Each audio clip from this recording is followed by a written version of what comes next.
بسم الله الرحمن الرحيم. إن الحمد لله نحمده ونستعينه ونستغفره ونعوذ بالله من شرور أنفسنا ومن سيئات أعمالنا. من يهد الله فهو المهتد ومن يضلل فلا هادي له. وأشهد أن لا إله إلا الله وحده لا شريك له، وأشهد أن محمدًا عبده ورسوله. يا أيها الذين آمنوا اتقوا الله حق تقاته ولا تموتن إلا وأنتم مسلمون. يا أيها الناس اتقوا ربكم الذي خلقكم من نفس واحدة وخلق منها زوجها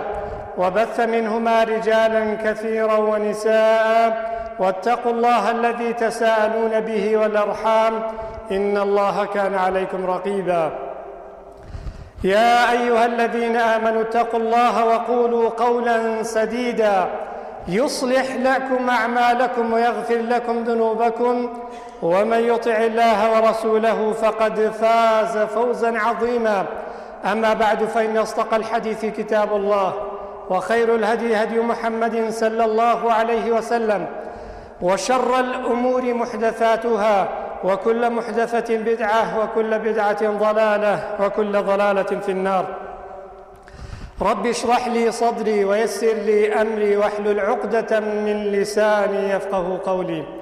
ربنا اغفر لنا ولإخواننا الذين سبقونا بالإيمان، ولا تجعل في قلوبنا غلا للذين آمنوا ربنا إنك رؤوف رحيم. بەڕێزان خۆشەویستان، سەلام و ڕەحمەت و میهرەبانی خوای گەورەتان لەسەر بێ. خۆشەویستانم،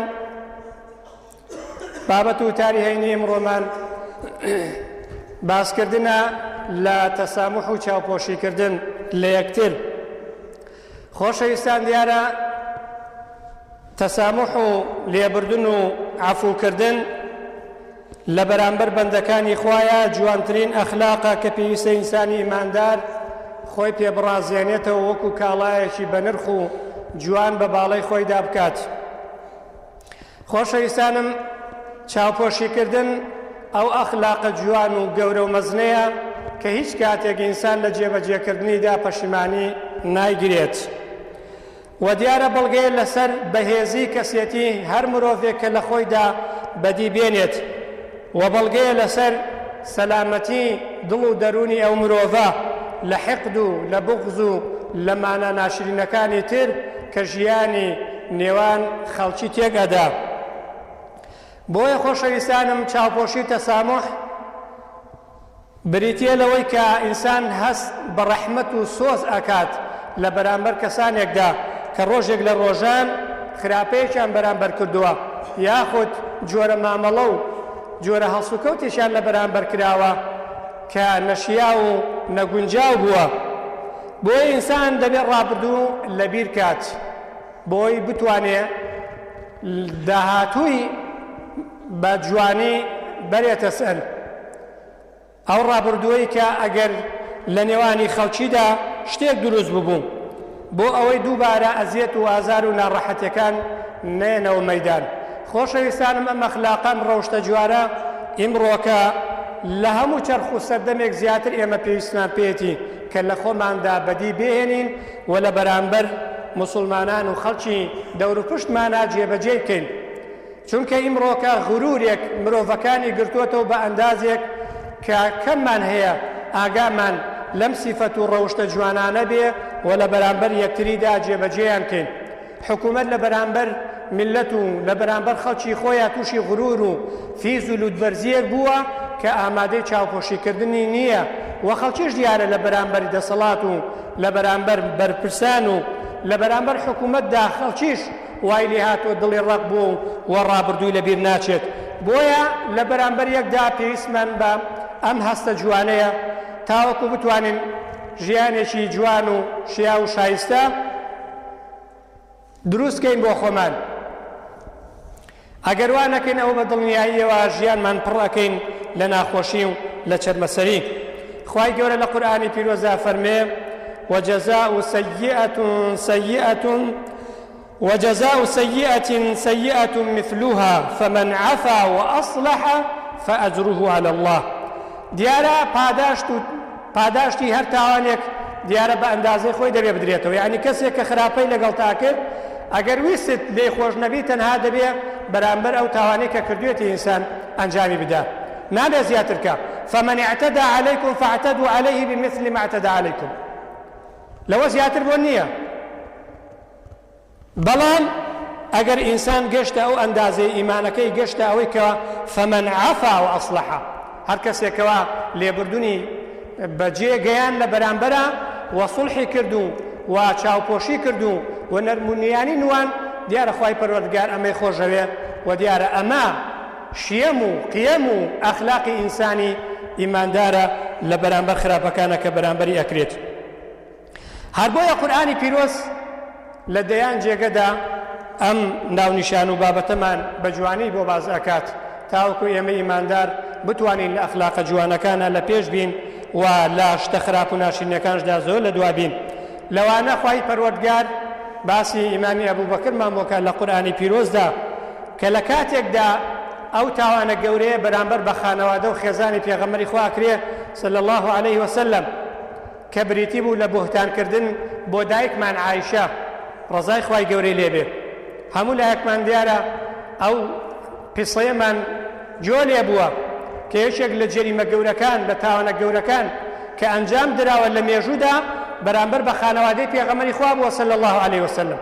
بەرامبەر بە شەرەف و ناموسی پێغەمبەر بووە، بەرامبەر بە خێزانەکانی پێغەمبەر بووە کە خێزانەکانی پێغەمبەر دایشی ئێمن، دایشی مسلمانانن تا قیامەت. و ئەزواجوه ئومەهاتهم، خێزانەکانی پێغەمبەر خوای گەورە فەرمێ ئەوە دایشی ئیماندارانن. چۆن دایکی خۆت لێت حرامە کە دایکە خێزانەکانی پێغەمبەری خوش بە هەمان شێوە. لە کاتێکدا ئەم بوهتانە گەورەی ئەکرێ بۆ ئەم خانەوادەیە، بۆ عایشە، بۆ ئەم ئافرەتە پاکداوێنە کە ئێستاکەش ڕەواجی پێدرێ،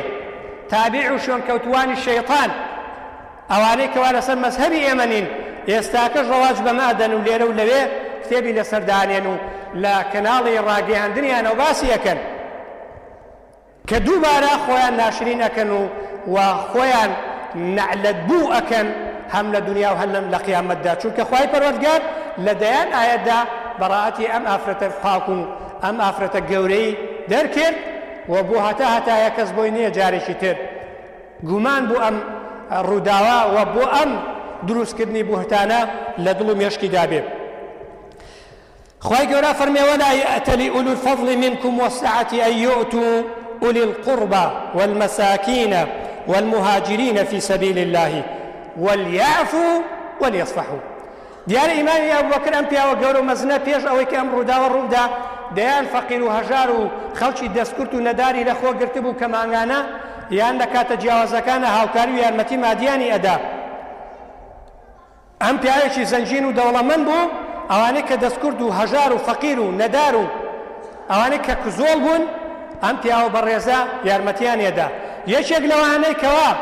پورزای خۆی بوو کە ناوی میستاح بوو، میستاحی کوڕی ئەثاثە،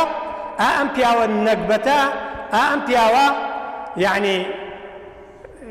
ئەم پیاوە خراپەکارە هەستا لەگەڵ ئەم گروپەیە دەستی تێکەڵ کرد و زمانی خستە ناو مەوزوعەوە بە جۆرێک لە جۆرەکان هەستا ڕەواجی دا بەم بوهتانە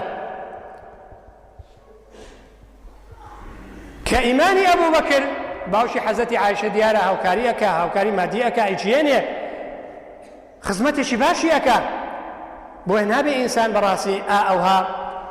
نمەک حرام بێ کە نمەکی کەسێکی کرد لە دواییدا لە بەرامبەر چاکەکانیە ئەوها ڕەفتاری ناشرین بنوێنێ. بۆیە ئیمانی ئەبوبەکر بڕیاریدا کە لەم ڕۆ بە دواوە هاوکاری و یارمەتی نەدا، چونکە گەورەترین مجری جەریمەت بەرامبەر خێزانەکەی کراوە لەلایەن کەسێکە کە هاوکاریەکری یارمەتی درێ لەسەر حساب و ژیرفانی خۆی. بەڵام خوای پەروەردگار ئەو ئێمە شتێ ئەگەیەنێ کە ئینسانی ئیماندار لە بەرامبەر خراپەیە دەبێت چاوپۆشی بکە. سەماحەت، سینفراوانی، نەرمونیانی زۆر گەورەیە، بەڵام وەکو غاندیەڵێ تەنها مرۆڤە بەهێز و گەورەکان ئەتوانن سەماحەتیان هەبێت و لێبردن و چاوپۆشیان هەبێت، بە مرۆڤە لاوازەکان ناکرێت. بۆیە ئێمە موسڵمان لە هەموو کەسێک بەهێزتر و بە قووەترین کە لە بەرامبەر خراپەی بەرامبەرە ئێمە بەڕاستی سیفراوان بین. بۆیە خوای گەورە فەرمێ ئەو کەسانەی کەوا چاکەکارن ئەوانەی کەوا دەستی بەخشندەییان درێژ کردووە بۆ خەڵکانێک لە دەرو پشتیان لە خزمەکانی خۆیان لە خەڵکانێک کە هیجرەتیان کردووە و کۆچیان کردووە و خەڵکانێک کە فەقیر و هەژارن نابێ ئەم جوامێری و مەردایەتی و پیاوەتیان لێ بگرنەوە. پیاوە گەورەکان مەردەکان جوامێرەکان نابێ لە کاتێکدا کەوا خراپەیەکیان ڕوبەڕوو بووەوە یعنی ئەمە کاریگەری هەبێ لەسەر چاکە و چاکەخوازیان کە کاتێک ئەمە لە ڕێگای خوایە ئەکەن وەلیاف وەلیەسفەحو دەی ئێوە لیان خۆش بن وەلیەسفەحو یعنی ئێوە چاوپۆشیکەن سنگفراوانی نەرمونیانی پیاوەتی و گەورەی بنوێنن. ئەلا تحبون أن يغفر الله لكم ئایا پێتان خۆش نییە کە خوای گەورە لێتان خۆش بێ بۆ هۆی ئەو ڕەفتار و هەڵس و کەوت و ئەخلاق و ڕەوشتە جوانەتانەوە؟ دیارە ئیمانی ئەو بۆ کرد کاتێک کە ئەم ئاەتە هاتە خوارەوە پێشتر بڕیاری دابوو بەڵام کە گوێی لە ئاەتەکە و فەرمووی بەڵێ پەروەردگارە زۆرم پێخۆشە کە تۆ لێم خۆش بی ئەوە وعد بێ ئەوە بڕیار بێ دووبارە بچمەوە سەر بەرنامەکەی ترم وواز بێنم لەوەی کەوا دڵ و دەروونم حەزی پێیەتی کەوا تۆڵە بسێنمەوە لەو کەسانەی کەوا بەناحەق بۆهتانیان کرد بۆ کچەکەم و بۆ خانەوادەکەم. بۆ ئەمە قورئانی پیرۆزە خۆشەویستانم باس لەوە ئەکا کە ئەم پیاوە مەردە ئەم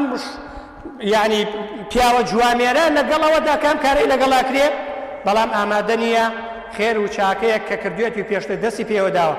سنەتێکی چاک کە پێشتر بڕیاری داوە لەسەری بڕوە لەبەر خاتری ڕەزامەندی خوای پەروەردگار وازی لێ بێنێ لەبەرەوەی بوهتانێکی بۆ کراوە. ئەگەر ئێمە ئیماندار بوونایە تا قیامەت ئەوەمان لەبیر ناچوو بەڵام ئیمانی ئەو بەکە چونکە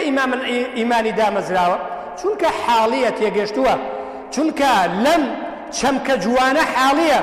لەم کەلیمە جوانە تێگەشتووە بەڵام بە فعلی ئەمجا جێبەجێیەکە لەگەڵ ئەوەشدا ئامادە نییە واز بێنێ لە خێر و چاکەیەک کەوا پێشتر دەستی داوە پێی.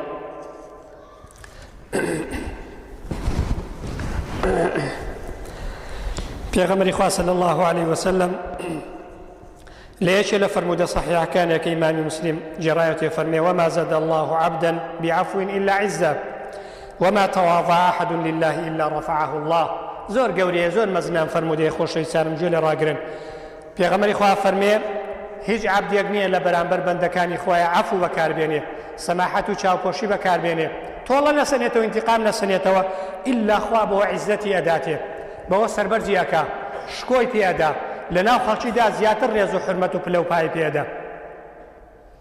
زۆر جار ئەمەمان نواندووە بەڵام خوای گەورە بە دڵنیاییەوە گەورەتری کردوین. وما تواضع أحد لله إلا رفعه الله. کەسێک نییە لەبەر خاتری خوا کە تەواضع بنوێنێ یعنی خاچیبوونی خۆی لە بەرامبەر موسڵمانانە بنوێنێ ئیلا خوای پەروەردگار بەرزی ئەکاتەوە و لەو پای بەرز ئەکاتەوە. بۆیە کیبر و خۆبەرزلزارین و فیز و لوتبەرزی و دەمارگیری ئەمانە لە ئیسلامە پوڵێکی قەڵب ناهێنێ هەموو ئەمانە بەڕاستی ئینسان ناشرینەکە بەڵام بەداخەوە دیارە نەفسی ئینسان دەرونی ئینسان حەز بەمانەکە دەرونی ئینسان حەز بە شتە ناشرینەکانەکە حەز بە ئینتیقام و تۆڵەسەندن و کۆمەڵە شت ئەکا کە لە بەرامبەرا دیارە لە بەرەنجامە ئینسان پێی ناشرینە بێ پێی لەکەدارە بێ هەم لە دنیا و هەمش لە قیامەت.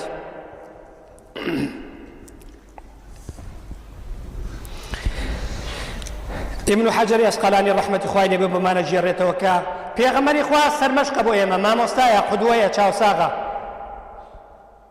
لە کاتێکدا کە ئێش و ئازار و ناڕەحەتیەکان تەواو زۆری بۆ دێ بەڵام ئەم پێغەمبەرە مەزنە تێمان نەگەێنێ کە موسڵمان ئینسانی ئیمانداری ڕاستەقینە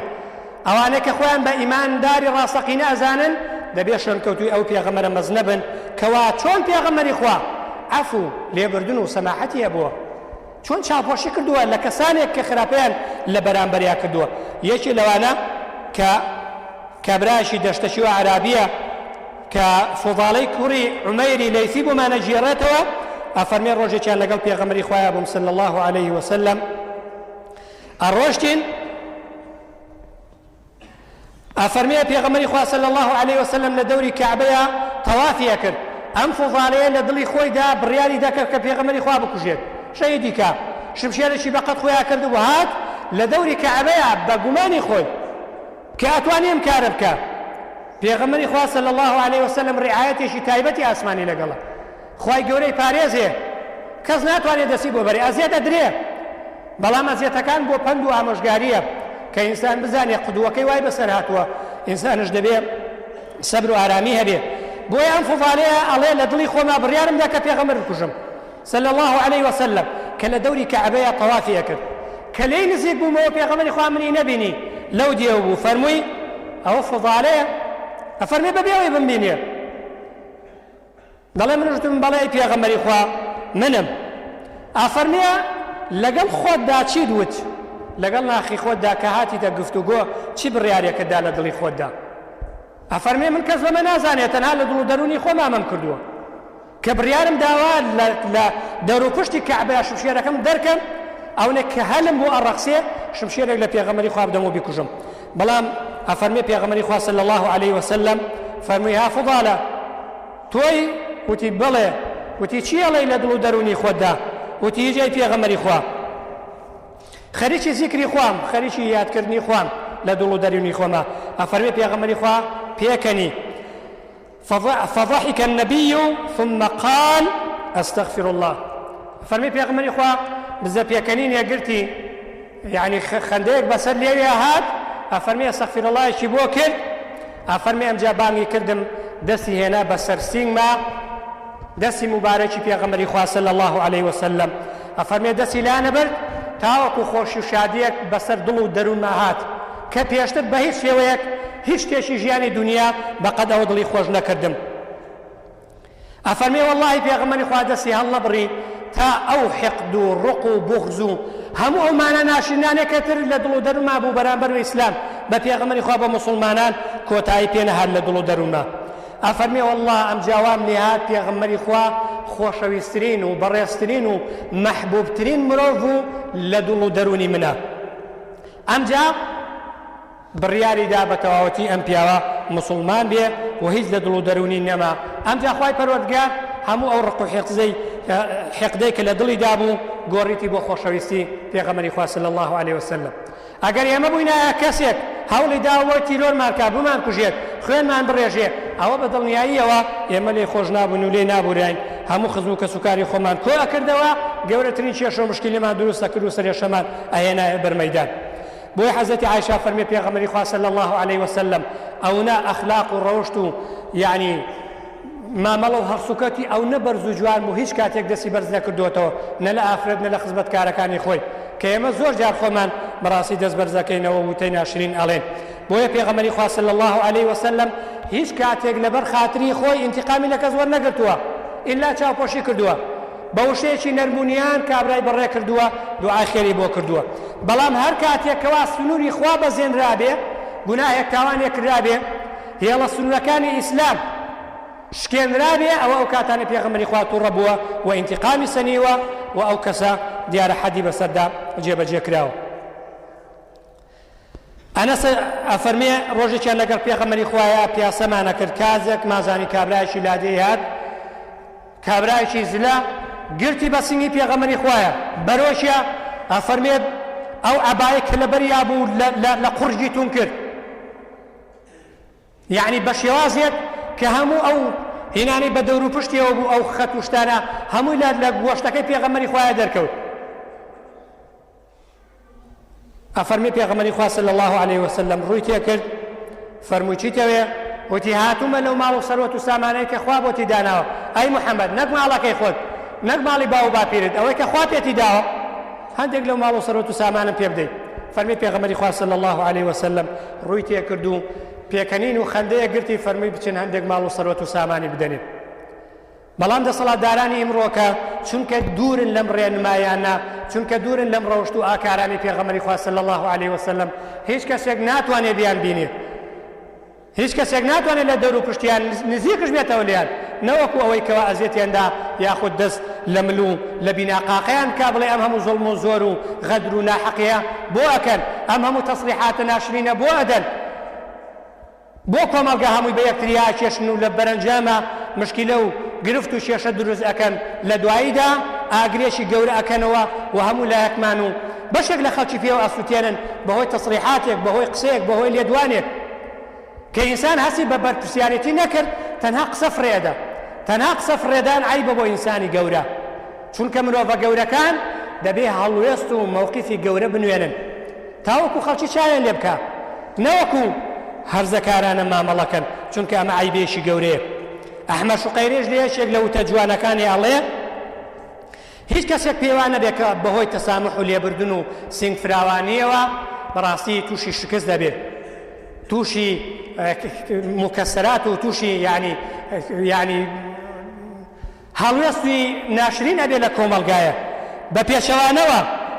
ئەوانەی کەوا تەسامح ئەنوێنن ئەوانەی کەوا چاوپۆشی ئەکەن ئەوانەی کەوا ئینتیقام ناسەنن ئەوانە بە دڵنیاییەوە لە هەموو کەسێک بەهێزترن گەورەترن لە کۆمەلگایە و ئەوانەی کەوا بێدەنجی هەڵ ئەبژێرن بەسەر قسەکردنە ئەوە ئەو جۆرە کەسانە بەڕاستی زۆر کەسی بەهێزن و زۆر کەسی مردن ئەوانەی کە تەسامح ئەنوێنن ئەوانەی کەوا چاوپۆشی ئەکەن و ئەوانەشی کەوا بێدەنجی هەڵ ئەبژێرن چونکە زۆر جار بێدەنجی گەورەیە بۆ ئینسان مردیە بۆ ئینسان و زۆر جارش بەڕاستی تەسامح ئەوە ئەکا ئینسانی ئیماندار خۆشەویست دەکات و ڕێز و پلەپایە و حرمەتی ئەداتێ داواکەین لە خوای گەورە خوای بەخاتی ناو جوانەکان هەموو لایەکمان بەڕێزکەی و لەم ئەخلاق و ڕەوشتە جوانە هەموو لایەکمان بەهرەمەندکەی خوای گەورە وامان لێ بکەی لە بەرامبەر مسلمانان و وڵات و نیشتیمانی خۆمانە لە بەرامبەر خەڵکی تردا کە خراپەمان بەرامبەرەکەن چاوپۆشیەکەن تەسامح بکەین و وا بکەین خوای گەورە ڕق و حقدێک کەوا دروست دەبێت لەو کاتەدا بیخۆینەوە و جێبەجێ نەکەین آمين آمين أقول قولي هذا واستغفر الله لي ولكم واستغفروه إنه هو الغفور الرحيم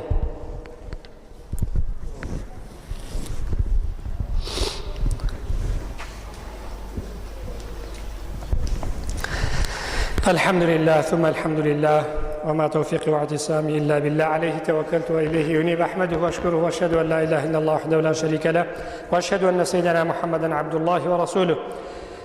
پێغەمبەری خوا صلی الله عليه وسلم دیارە لەگەڵ هەموو کەسێکدا لە سەردەمی خۆیدا ئەم ڕەوشتە جوانەی هەڵبژاردەوە بەڕێزانم تەنانەت لەگەڵ ئەو کەسانەیە کە منافقن ئەوانەی کەوا دووڕوو بوونە ئەوانەی کە لەسەر و ئیسلامەتی خۆیان پیشیانداوە بەڵام لە ناخەوە هیچ بڕایشیان پێ نەبوو و کافر بوونە دیارە ئەمانە بە منافق ناوزە دەکرێت و ئەمانە دیارە جێگەیان لە دۆزەخدا لە کافرەکانش خەتەرتن و بەسوێتر و بە ئازارترە إن المنافقين في الدرك الأسفل من النار لقاتي هرج يروي خواروي دوزخان بوي پیغمبر خوا صلى الله عليه وسلم برانبر او کسانش کوا منافق بونا دوڕوو بونا پیغمبر خوا هرسین فراوان بووە و هەر چاوپۆشی کردووە و هیچ کاتێک بیری نەکردوێتەوە لە ئینتیقام و تۆڵەسەندن یەکێ لەوانە عەبدوڵای کوڕی ئوبەی کوڕی سەلولە دیارە ئەمە ڕەسی منافقینە سەری هەموو منافقانی شاری مەدینە بووە لە کاتێکدا کە نەخۆشەکەی پێغەمبەری خوا صلی الله عليه وسلم ئەچێ بۆ لای لە کاتێکشدا کە وەفات دەکات چێ دوێژی لەسەر ئەکا لە کاتێکدا ئەم پیاوە ناشرینترین وشەی لە بەرامبەر پێغەمبەری مسلمانانە دیارە وتووە لە کاتێکدا کە لە یەکێک لە جەنگەکانە ئەگەڕانەوە بۆ شاری مەدینە ئەم پیاوەتی ئێمە کە گەشتنە شاری مەدینە ئەوە بە دڵنیاییەوە خەڵکە عەزیزەکان ئەوانەی کە خاوەنی شکۆ و ڕێز و پلەپایە و حورمەتن دەبێت کارێک بکەن ئەوانەی کە زەلیلن ئەوانەی کەوا خراپەکارن ئەوانەی کەوا هیچ نرخ و بەهایەکیان نییە هیچ قیمەتێکیان نییە دەبێت دەریان پەڕێنن لە شاری مەدینە بەڵام پێغەمبەری خوا صلی الله عليه وسلم هیچ جۆرە یعنی ڕێوشوێنێکی نەگرتە بەربەرامبەر ئەم کابرایە بۆیە کوڕەکە هاتووتەی پێغەمبەری خوا بیستومە باوکم وتێکی زۆر ناشرینی کردووە ئەگەر بڕیارە داوە بیکوژی ئەوە لێگەڕێ با خۆم بیکوژم وەکو کوڕی با کەسێکی تر نەچێ بیکوژێ لە دواییدا حەماسەتی باوکایەتی وام لێ بکە کە بچم ناحەقێ بکەم و دەسم چێتە خوێنی موسڵمانێک بیکوژم ئەگەر بڕیارە داوە بە ڕەسی منافقین خۆم بیکوژم کە باوکمە فەرمووی نەخێر ئێمە هیچ کاتێک بڕیار نادەین ئەو کەسانەی کەوا خراپەیان لە بەرامبەرمان ناکردووە بیکوژین یاخود ئازاریان دەین چونکە ئەخلاق و ڕەوشت و یا ڕەوشتی ئێمە زۆر دوورە لەوە کە ئێمە بچین ئینتیقام و تۆڵە بسەنینەوە لە کەسێکەوە خراپەکاری بەرامبەرمان بۆ لە نێوانمانە دانیشێ بۆیە پێغەمبەری خوا صلی الله عليه وسلم هیچ بڕیارێکی نەدا يقولون لئن رجعنا إلى المدينة ليخرجن الأعز من الأذل وتیان ئەگەر هات و گەڕاینەوە بۆ مەدینەوە خەڵکە عەزیزەکە چین زەلیلەکان دەراپەڕێنین بەڵام خوای گەورە فەرمێ خوا و پێغەمبەر و مسلمانان لە هەموو کەسی عەزیزتر و سەربەسترن ئەوانەی کەوا زەلیلن ئەو کەسانن کەوا منافق و دووڕ و کافرن بۆیە پێغەمبەری خوا صلی الله عليه وسلم لە کاتی وەفاتیدا لە کاتێکدا کە نەخۆشەکەی سەردانیەکە لە کاتێکشدا کە ئەمرێ پێغەمبەری خوا خۆی ئەچێتە ناو قەبری ئا منافقەوە عەباکەی سەرشانی خۆی داکەنێت و ڕای ئەخابۆی و نوێشی لەسەر ئەکات لەبەر خاتری ئەوەی کەوا کوڕەکەی مسلمانە دیندارە عیبادەت بۆ خوا ئەکات و لە ڕێزی مسلمانانایە پێغەمبەری خوا چاوپۆشی ئەکات لەم پیاوە لە کاتێکشدا کە ئەزانێت ئەم پیاوە بە کوفرەوە سەری ناوەتەوە لە دواییدا دیارە خوای پەروەردگار ئایا دەنێرێتە خوارەوە کە ئیتر بۆتان نییە کەسێک کە لە 100 زانیتان کافرە نابێ نوێژی لەسەرکەن نوێژکردن لەسەری حرامە و تاوانە استغفر لهم أو لا تستغفر لهم إن تستغفر لهم 70 مرة فلن يغفر الله لهم خوای گەورە فەرمێ ئەگەر ئێوە داوای لێخۆشبوونیان بۆ بکەن یان نا ئەگەر 70 جارش داوای لێخۆشبوونیان بۆ بکەن ئەو خوای پەروەردگار لیان خۆش نابێت چونکە ئەمانە بڕیاریان دابووکەوە بە کافری بمرن بۆیە پێغەمبەری خوا صلی الله عليه وسلم لە کاتێکدا کە پێڵێن ئەی پێغەمبەری خوا ئەمە ئاو کابرایەیە پێغەمبەری خوا لە وڵامە فەرمی ئەگەر بزانم لە 70 زیاتر لێخۆشبوونم لێوەرەگیرێ لە 70 زیاتری بۆ بکەم بەڵام خوای گەورە فەرمێ بۆتان نییە دیارە داوای لێخۆشبوونیان بۆ بکەن ئەمجا خوای گەورە ئەم ئاەتان ئێرێتە خوارە ولا تصلي على أحد منهم مات أبدا ولا تقم على قبره هەر یەکێک لەمانە کە مرد بۆ نوێژی لەسەرکەی و بچێ سەر گۆڕەکەشی قەبرەکەی ئەمجا پێغەمبەری خوا لەگەڵ مسلمانانە دیارە ڕێگایان لێگیرا بە ئاەت کەوا لەسەر کافر منافقەکان نوێژکەن و بچنە سەر گۆڕەکانیان تا ئەو کاتە پێغەمبەری خوا صلی الله عليه وسلم لەسەر منافق و دووڕوەکانش سەماحەت و سینفراوانی ئەنوان پێمان ئەڵێ مسلمانان ئێوە لە چرخە جیاوازەکانە لەسەر دەمە جیاوازەکانە لە نێوان یەکتریا ئەژین ئیحتیکاک و سوان و پێکەوە هەڵکردن زۆر جار وشەی ناشرین مووقیفی ناشرین ئەهێنێتە پێشەوە لەبەرەوە بەرامبەر بە یەکتری سینگفراوان بن تاوەکو خوای پەروەردگارش عەفوو لێبوردنی هەبێ بەرامبەر بێەوە داواکەین لە خوای گەورە خۆی بۆ خاتری ناوە جوانەکانت بۆ خاتری سیفاتە بەرزەکانن یا رب العالمین لەم سەماحەتە لەم عەفو لێبوردن و چاوپۆشی هەموو لایەکمان بەهرەمەند کەیت و ئەخلاقمان زیاتر جوانتر کە یا رب العالمین خوای بۆ خاتری ناوە جوانەکانت هەر یەکێک لە ئێمە تا ئێستاکە لەم ڕۆژتە دوور بوو بێتین خوای گەورە ئەم ڕۆژتە جارێکی تر لە دڵ و دەرومانە دروستکەیتەوە یا رب العالمین کاربەدەستانمان وا لێ بکەی خوای گەورە لە وڵاتەدا عەفو و چاوپۆشیان هەبێت و ئینتیقام لە خەڵکی وڵات و نیشتیمانە وەرنەگرنەوە بە بۆنەی خراپەیەک کە بەرامبەریان ناکریا خۆ ڕەد الفعلێک کە بەرامبەریان نەکریا رب العالمین خوای گەورە وڵات و نیشتیمانمان ئاوادارکەیتەوە کوردستانی ئازیزمان بۆ پارێزی بارانی بە ڕەحمەتمان یا رب العالمین خوای گەورە لە ئاسمانەوە بارێنی وڵات و نیشتیمانمان ئاوادارکەیتەوە سەوزاییمان بۆ بڕوێن یا رب العالمین عێراق و سووریا پارێزی خوای گەورە لە جەنگەی کەواتی کەوتووە خوای گەورە مسلمانان پارێزی لە دەستی ئەو کەسانی کە ئیمڕۆکە بەو پەڕی حقد و بوغز و ڕقەوە هاتونەتە سەر کوێڕەپانی شەڕ و جەنگ ئەکەن و خوێنی مسلمانان ئەڕێژن کەوا خانەوادە لە یەکتری ئەکەن و مناڵ هەتیوەکەنەوە ژنەکان بێوەژنەکەنەوە خوای گەورە و کەسانی ئەم جەنگیان هەڵگیرسانەوە خوای گەورە بە ئاگری ئەم جەنگە خۆیان بسووتێن یا رب العالمین مسلمانان ڕزگارکەی لە دەستیان خوای گەورە لەسەر ئیسلاممان ژین و مامرێن و زیندومان کەیتەوە لە ژێر ئاڵاکەی خۆتدا هەموو لایەکمان کۆکەیتەوە یا رب العالمین لەگەڵ پێغەمبەری سەروەر و گەورەمانە حەشرمان کە یا رب العالمین لەگەڵ ئەبوو بەکری سیدیقدا کە خاوەنی ئەم ڕۆژتە جوانانەیە خوای گەورە هەموو لایەکمان حەشرکەی آمين آمين أقول قولي هذا وأستغفر الله لي ولكم سبحان ربك رب العزة عما يصفون وسلام على المرسلين والحمد لله رب العالمين أقم الصلاة